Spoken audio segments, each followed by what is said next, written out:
Breaking news party ఫిరాయింపులు KTR తీరుపై MLA Kadiyam Srihari కీలక వ్యాఖ్యలు చేశారు.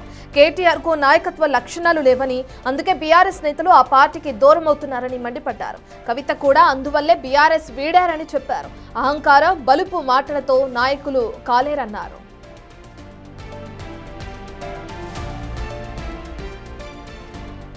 కేసీఆర్ ఉన్నంత కాలమే హరీష్ రావు పనిచేస్తారని, కేసీఆర్ తర్వాత BRS ముక్కలవుతుందన్నారు MLA Kadiyam Srihari.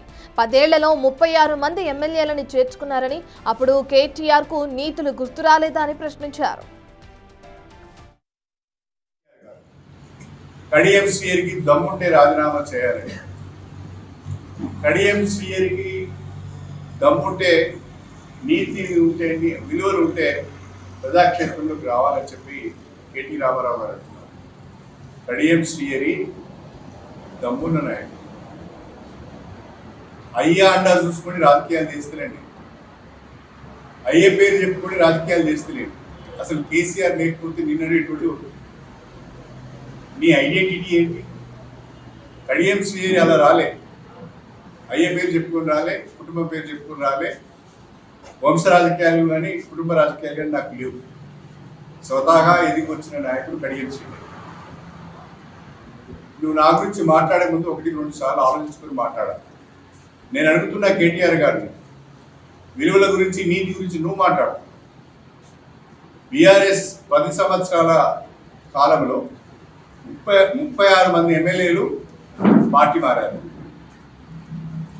Party మారిన వాళ్ళలో 2 మీరు మంత్రులుగా కూడా చేశారు, మీ ప్రభుత్వంలో పనిచేశారు. ఇతర పార్టీల నుంచి 36 మంది ఎమ్మెల్యేలను పార్టీలోకి తీసుకొని అందులో 2 మంత్రులను చేసిన నాడు ఈ విలువలు ఈ నీతి నీకు గుర్తుకు రాలేదా? ఆ రోజు ఏం చేస్తున్నావు నువ్వు? ఆ రోజు ఏం విక్తున్నావు నువ్వు? మరి ఆ రోజు ఎందుకు స్పందించలేదు? మనం చేసేది తప్పు అని కేసీఆర్కి ఎందుకు చెప్పలేదు? అంటే ఆనాడు మీరు పార్టీ ఫిరాయించిన వాళ్ళను తీసుకొని 5 ఏళ్ళు వాళ్ళతో కలిసి పనిచేసి వాళ్ళకి మంచి పదవులు ఇచ్చి ఊరేగి ఇప్పుడు ఫిరాయింపులు నీతి విలువల గురించి మీరు మాట్లాడుతున్నారు. మీకు ఆ నైతిక హక్కు ఉన్నదా అని నేను అంటున్నాను. అసలు కేటీఆర్ యొక్క నాయకత్వం పైన పలు సందేహాలు వస్తున్నాయి. కేటీఆర్ నాయకత్వము సరిపోదు అను, కేటీఆర్ నాయకత్వంలో పని చేయలేమనే కదా నీ చెల్లె దూరం అయింది. నీ నాయకత్వం పైన నమ్మకం లేదనే కదా హరీష్ రావు గారు బాధపడుతున్నారు. ఇవాళ బీఆర్ఎస్ పార్టీలో ఉన్న అనేక మంది నాయకులు కేటీఆర్ నాయకత్వంలో బీఆర్ఎస్ గెలిచే పరిస్థితి లేదు. కేటీఆర్ది ఐరన్ లెగ్, ఈయనతో కలిసి ప్రయాణం చేయలేమని చెప్పి ఆలోచిస్తున్నారు. ఈ విషయం తెలిసిన కవిత ముందుగానే సర్దుకొని కేటీఆర్ నాయకత్వంలో పనిచేయలేము, కేటీఆర్తో కాదు అని చెప్పి ఆమె పక్కకు తప్పుకున్నారు. మాట్లాడారు. కేసీఆర్ ఉన్నంత కాలమే హరీష్ రావు పనిచేస్తారని, కేసీఆర్ తర్వాత బీఆర్ఎస్ ముక్కలవుతుందని అన్నారు ఎమ్మెల్యే కడియం శ్రీహరి. 10 ఏళ్లలో 36 మంది ఎమ్మెల్యేలని చేర్చుకున్నారని, అప్పుడు కేటీఆర్ కు నీతులు గుర్తురాలేదా అంటూ ప్రశ్నించారు. కూడా సమయం కొరకు సందర్భం కొరకు చూస్తున్నాడు. ఆయన ఏ రోజు ఆయనకు కూడా కేటీఆర్ నాయకత్వం పైన నమ్మకం లేదు. కేసీఆర్ ఉన్నాడు కాబట్టి ఆపుతున్నాడు. కేసీఆర్ ఉన్న రోజు మాత్రమే ఆయన కేటీఆర్ నాయకత్వంలో పనిచేస్తాడు.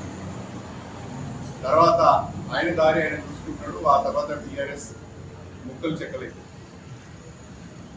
నీ పార్టీని సరిదిద్దుకోలేక, నీ కుటుంబాన్ని సరిదిద్దుకోలేక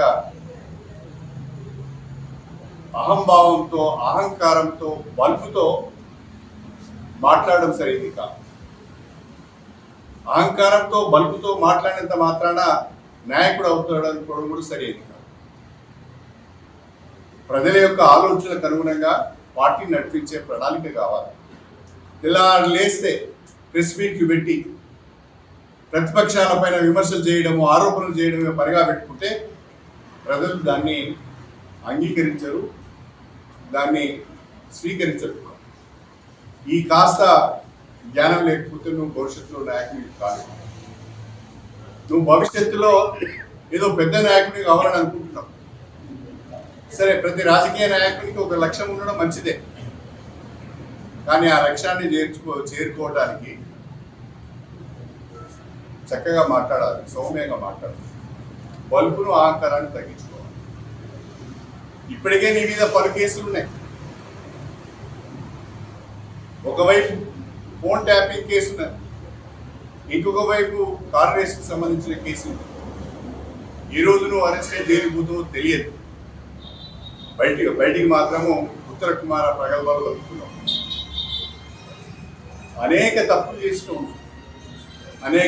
చేసి ప్రభుత్వం ఉన్నప్పుడు విచ్చలవిడి అవినీతి చేసి వేల కోట్ల రూపాయలు సంపాదించి ఆ డబ్బుతో రాజకీయం చేయాలనుకుంటున్నాను.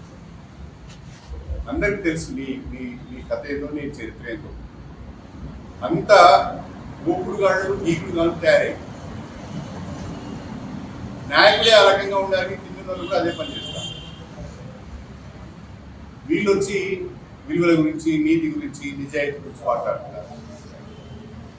కడియం శ్రీహరి దమ్మున నాయకుడు కాబట్టి 2 సంవత్సరాలలో ఈ నియోజకవర్గానికి 1400 కోట్ల రూపాయల అభివృద్ధి నిధులు తీసుకొచ్చారు. ఒక ఆయన శ్వేతపత్రం ప్రకటించాలనుకున్నాడు, తప్పకుండా ప్రకటిస్తారు త్వరలో. నేను ఎమ్మెల్యేగా ఎన్నికైన తర్వాత ఈ నియోజకవర్గానికి ఎన్ని నిధులు వచ్చినాయి, ఏ శాఖ ద్వారా నిధులు వచ్చినాయి అనేది ఇప్పటికే నేను పత్రికాముఖంగా ప్రజలకు చెప్పాను. మళ్ళీ కూడా వివరంగా శ్వేతపత్రం కూడా నేను విడుదల చేయడానికి సిద్ధంగా ఉన్నాను. ఇలాంటి వాళ్ళందరూ ఒక ఆయన మీడియా ముందు మాట్లాడుతుంటే ఆ రాత్రి తాగింది కూడా దిగనట్టు కనిపిస్తున్నారు. ఒక అంతా ఇట్లా ఉబ్బి, గల్లన్నీ ఇట్లా ఉబ్బి, రాత్రి తాగింది కూడా దిగనట్టు కనిపిస్తున్నారు. ఇలాంటి వాళ్ళందరూ తాగుబోతులు నెట్టేసుకొని, గోకుడు గిక్కుగా నెట్టేసుకొని మా మీద విమర్శలు చేస్తారా? మాట్లాడేటప్పుడు జాగ్రత్తగా మాట్లాడాలని చెప్పి. పూర్తి డీటెయిల్స్ వరంగల్ నుంచి మా ప్రతినిధి వేణు లైవ్లో అందిస్తారు. వేణు, మనం చూస్తున్నాం కడియం శ్రీహరికి సంబంధించి కేటీఆర్ చేసిన వ్యాఖ్యలకి ఇప్పుడు శ్రీహరి కౌంటర్ ఇవ్వడం కూడా చూస్తున్నాం. నేనేమి తండ్రి పేరు చెప్పుకుంటూ రాజకీయాల్లోకి రాలేదు, దమ్మున్న నాయకుడిని అంటూ కూడా ఆయన వ్యాఖ్యానిస్తున్నారు. అసలు కేటీఆర్ ఎటువంటి వ్యాఖ్యలు చేశారు? అయితే ప్రస్తుతానికి ఏదైతే రాజీనామాకి సంబంధించి ఆయనకు వస్తున్నాయో వ్యాఖ్యలు, వాటికి సంబంధించి శ్రీహరి రియాక్ట్ అయిన తీరును కూడా మనం చూస్తున్నాం. ఇంతకుముందు పార్టీలో అనేక మందిని జాయిన్ చేసుకున్నారు, ఇప్పుడు ఫిరాయింపుల గురించి మాట్లాడుతున్నావా అంటూ కూడా కేటీఆర్కి చేసిన వ్యాఖ్యలకి సంబంధించి మరి అటు బీఆర్ఎస్ నుంచి ఎవరైనా స్పందించే అవకాశం ఉందనుకోవచ్చా?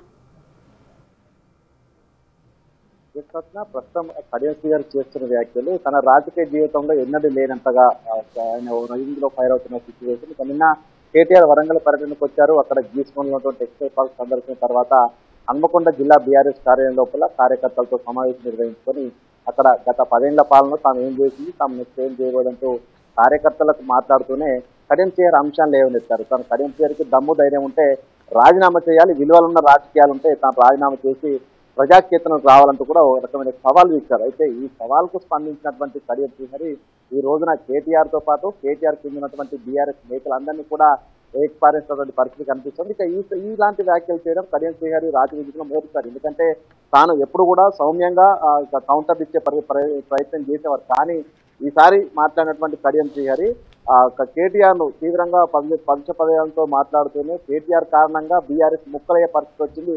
అసలు ఈ విలువలు నీకు గత 10 ఏళ్ల లోపల నీ తండ్రి 36 మంది ఎమ్మెల్యేలను పార్టీలో చేర్చుకున్నారు, 2 మంత్రి పదవులు ఇచ్చారు, అప్పుడు అసలు ఏం చేసావు, ఏం తీసుకున్నావు అంటూ కూడా కడియం శ్రీహరి ఇట్లాంటి వ్యాఖ్యలు చేయడం ప్రస్తుతం స్టేషన్ గన్పూర్ వరంగల్ రాజకీయాల లోపల ప్రస్తుతం హాట్ టాపిక్ గా మరి. అయితే కేటీఆర్ కౌంటర్ ఇస్తూనే మరోవైపు కేటీఆర్ తో పాటు నిన్న సమావేశంలో పాల్గొన్నటువంటి తాటికొండ రాజయ్య కూడా తను రాజీనామాకు సిద్ధంగా ఉండు, లేకపోతే అదే నీకు డిస్క్వాలిఫికేషన్ సిద్ధంగా ఉండు అంటూ కూడా కడియం శ్రీహరిని ఉద్దేశించి రాజయ్య మాట్లాడారు. సో రాజయ్యను పరోక్షంగా ఆయన ఉద్దేశిస్తూ మాట్లాడుతూ అసలు రాత్రి తాగింది దిగక ముందే ఉన్నట్టుంది, ఆ మొహంలో తాగుబోతు లక్షణాలు అన్ని కనిపిస్తున్నాయి, పైన నాయకుడు ఆ విధంగా ఉంటే కింద ఉన్నటువంటి నేతలంతా ఇదే విధంగా ఉన్నారంటూ తీవ్రమైనటువంటి వ్యాఖ్యలు ఈ రోజు కడియం శ్రీహరి చేసినటువంటి పరిస్థితి. దీంతో గత 4 రోజుల క్రితము స్పీకర్ని కలిసి వచ్చిన తర్వాత కడియం శ్రీహరి మాటల్లో తేడా వచ్చింది. తన రాజకీయ భవిష్యత్తు మీద కూడా తాను ఒక డిక్లేర్ గా ఉన్నటువంటి పరిస్థితి. సో రాజీనామా చేయనంటూ ఆయన డిక్లేర్ చేశారు.